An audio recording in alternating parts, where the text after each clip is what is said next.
묵상한 내용을 여러분과 함께 나누고자 합니다. 저의 부족한 묵상이 정말 말씀이 그러한지 들으시면서 상고해 보시는 시간이 되시기를 바랍니다. 오늘 사무엘하 10장 1절에서 19절까지의 말씀 다 함께 한 목소리로 읽으시겠습니다.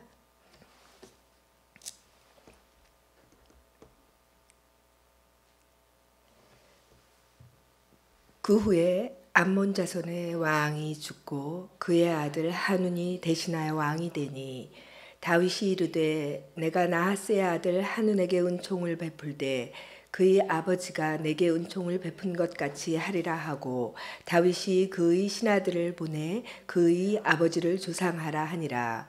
다윗의 신하들이 암몬 자손의 땅에 이르매 암몬 자손의 관리들이 그들의 주 하눈에게 말하되 왕은 다윗이 조객을 당신에게 보낸 것이 왕의 아버지를 공경함인 줄로 여기시나이까. 다윗이 그의 신하들을 당신에게 보내 이 성을 엿보고 탐지하여 함락시키고자 함이 아니니까 하니 이에 하눈이 다윗의 신하들을 잡아 그들의 수염 절반을 깎고 그들의 의복의 중동 볼기까지 자르고 돌려보내매 사람들이 이 일을 다윗에게 알리니라. 그 사람들이 크게 부끄러워하므로 왕이 그들을 맞으러 보내 이르기를 너희는 수염이 자라기까지 여리고에서 머물다가 돌아오라 하니라.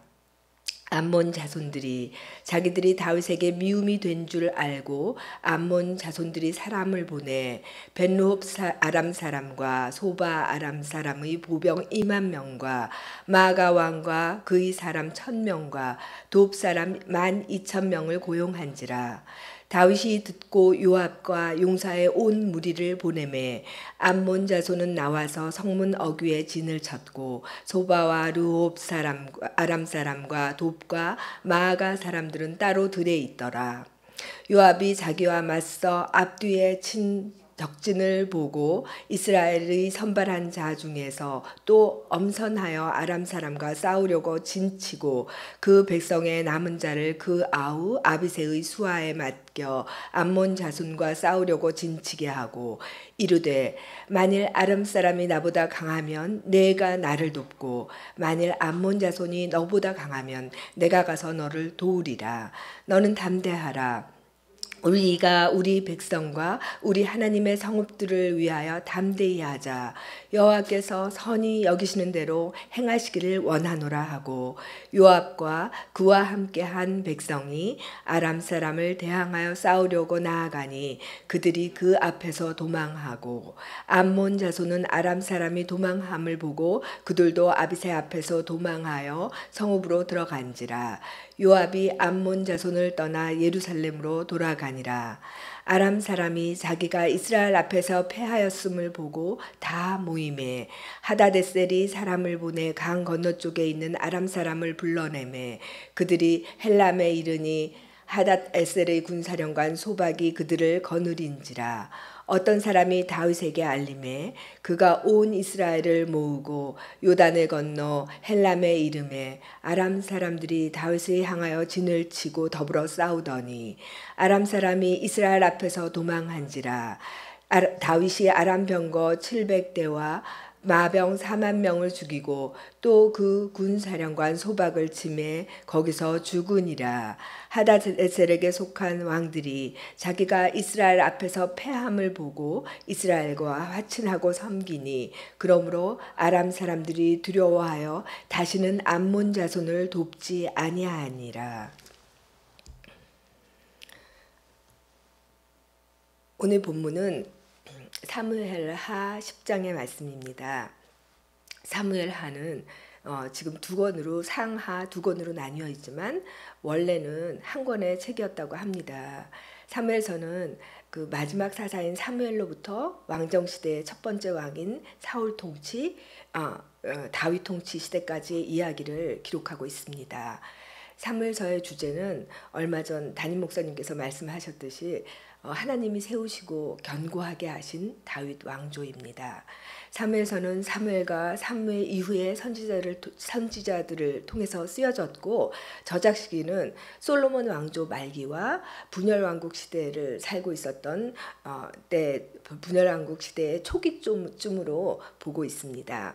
사무엘서는 이렇게 분열 왕국 시대를 살고 있던 이스라엘에게 그래도 다윗 왕조를 따라야 한다는 하나님의 마음을 대변하는 책이라고 할 수 있습니다. 그래서 저는 이 사무엘서의 책 제목을 따로 그래도 다윗 왕조라고 붙여두고 읽을 때마다 그 큰 흐름을 놓치지 않으면서 사무엘서를 읽으려고 노력합니다.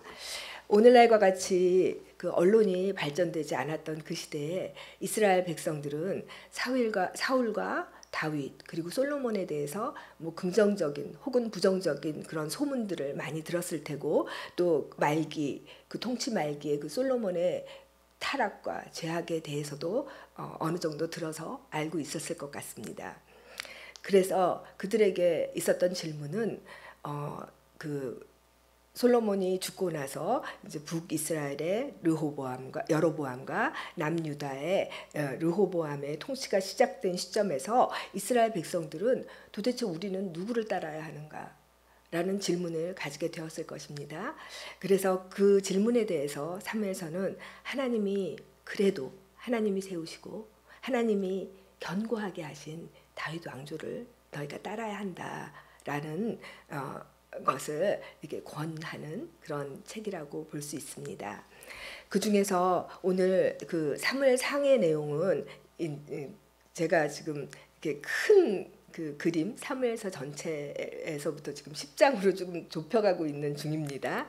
그 중에서 사무엘상의 내용은 사울 왕이 등극해서 죽음에 이르기까지로 사무엘상이 끝나고 그 다음 사무엘하는 다윗이 유다의 왕이 되고 그리고 나서 다시 온 이스라엘의 왕이 되기까지의 이야기와 또 성전 건축의 이야기 그리고 다윗 왕조에 대한 하나님의 언약의 이야기 그리고 왕이 된 다윗이 승승장구하면서 이웃 나라들을 정리해가는 이야기가 10장까지의 이야기입니다. 오늘 사무엘하 10장의 본문에서 다윗은 암몬의 왕 한운의 아버지 나하스를 조문하러 조문객들을 보냅니다. 그런데 한운은 다윗의 신하들을 모욕합니다. 또 다윗과 전쟁을 치르기 위해서 아람 사람과 돕 사람과 마아가 사람들과의 동맹을 맺어서 이스라엘을 공격해 옵니다. 다윗은 요압과 아비새를 보내서 그들과 전쟁을 하게 되고 그 전쟁의 결과는 승리였습니다. 여기서 저는 그 다윗의 군사령관인 요압의 선포에 주목하게 되었습니다. 전쟁을 앞두고 요압은 12절에서 아비새에게 말합니다. 너희는 담대하라. 우리가 우리 백성과 우리 하나님의 성읍들을 위하여 담대히 하자. 여호와께서 선히 여기시는 대로 행하시기를 원하노라 하고 싸우러 나아갑니다. 여기서 저는 다윗의 전쟁에서의 승리의 열쇠를 발견하게 됩니다. 요압의 싸움은 다윗의 군사령관으로서 다윗 왕을 위한 싸움도 아니고 자신의 개인적인 성취나 성공을 위한 것도 아니었습니다. 오직 하나님의 백성과 하나님 나라를 위해서 담대히 나아갈 때 그 결과를 하나님께서 책임지실 것이라는 것을 말합니다. 요압의 전쟁은 하나님이 세우신 하나님 나라를 위한 하나님의 싸움이고 이렇게 하나님의 싸움을 싸우는 자에게 하나님은 함께 하십니다. 오늘 이 본문이 이 맥락에서 왜 꼭 필요했을까? 이 본문에서 하나님은 저자를 통해 무엇을 말씀하고 싶으셨을까 묵상해 봅니다. 저는 이 본문을 통해서 분열 왕국 시대 초기를 살고 있던 당시의 독자들에게 전쟁에서의 승리의 열쇠는 첨단 무기로 무장된 군사력이나 숫자가 아니라 하나님의 언약을 가진 하나님 나라를 위해서 담대히 나아가는 자에게 하나님이 함께 하심으로 이루어지는 것임을 말합니다. 그렇다면 지금 그 예수님의 초림과 재림을 경험하고 이제 부활을 경험하고 재림을 기다리는 우리 크리스찬에게 오늘 본문이 무엇을 말하고 있을까요? 먼저는 오늘날 하나님의 약속을 가진 하나님의 나라를 상징하는 교회를 떠올리게 됩니다. 오늘날 많은 교회가 그 솔로몬의 죄악을 능가하는 허물과 연약함과 죄를 짓고 있는 모습을 우리는 언론들과 또 우리 자신들의 개인적인 경험을 통해서 알고 있습니다. 그럼에도 불구하고 우리가 교회를 떠나지 말아야 할 이유를 오늘 이 본문에서 찾을 수 있을 것 같습니다. 다윗 왕조를 향한 하나님의 언약이 이 시대에 교회를 통해서 이루어지고 있기 때문입니다. 죄송합니다. 잠깐.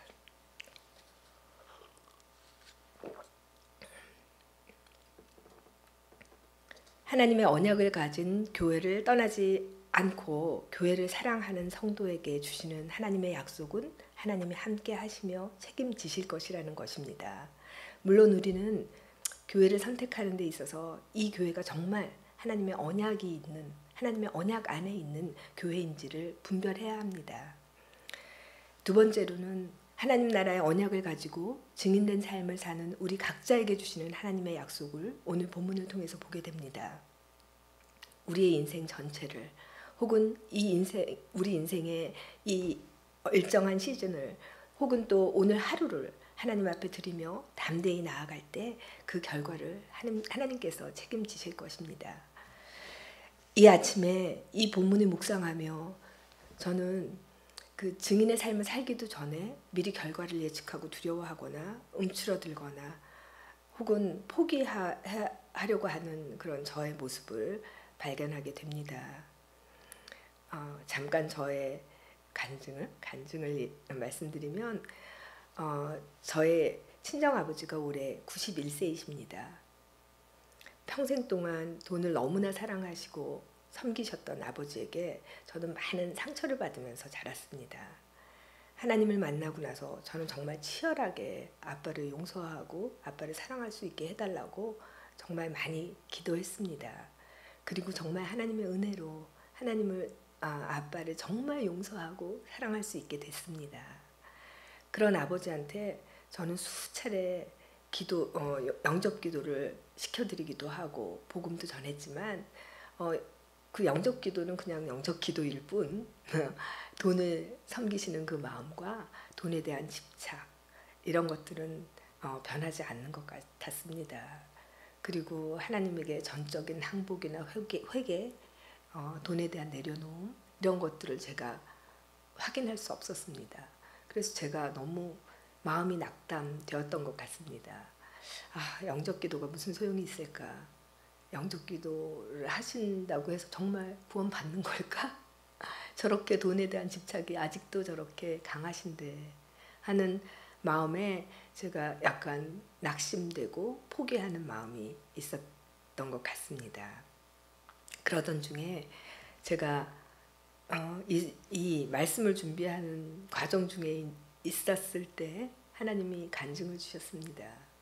며칠 전에 아버지가 이석증으로 너무나 힘들어 하시고 어지러워 하시는 그 와중에 제가 이제 본인은 이제 마지막이라는 생각을 하셨던 것 같습니다. 근데 하여튼 제가 본인이 그렇게 생각하시기 때문에 제가 붙잡고 또다시 영접 기도를 시켜드렸습니다.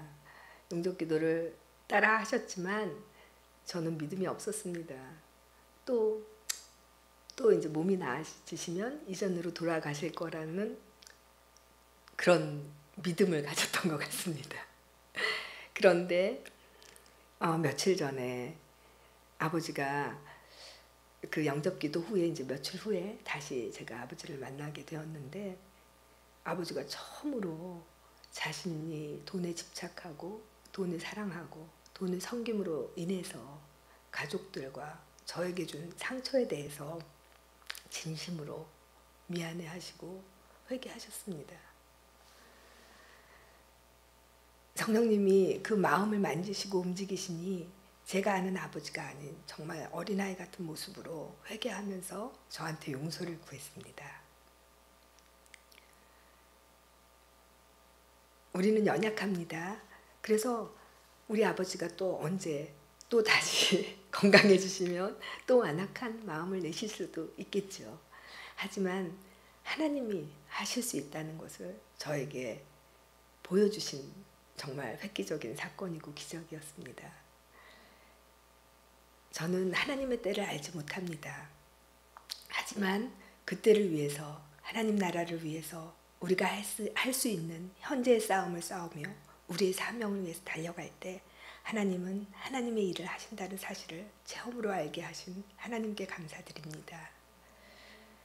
아직 저에게는 교회에 나오지 않고 있는 남편과 아들과 딸과 사위가 있습니다. 하지만 저는 그들을 위해 오늘 하루도 기꺼이 썩어지는 미랄이 돼서 하나님 나라를 전하기 위해 싸울 것입니다. 하나님은 하나님의 약속을 이루시고 하나님의 일을 하실 것이기 때문입니다. 만약 우리가 확실히 나의 개인적인 유익이나 성취가 목적이 아니라 하나님 나라가 유일한 목적이라면 우리는 담대하면 됩니다. 하나님이 함께 하시고 하나님이 좋으실 대로 행하실 것이기 때문입니다.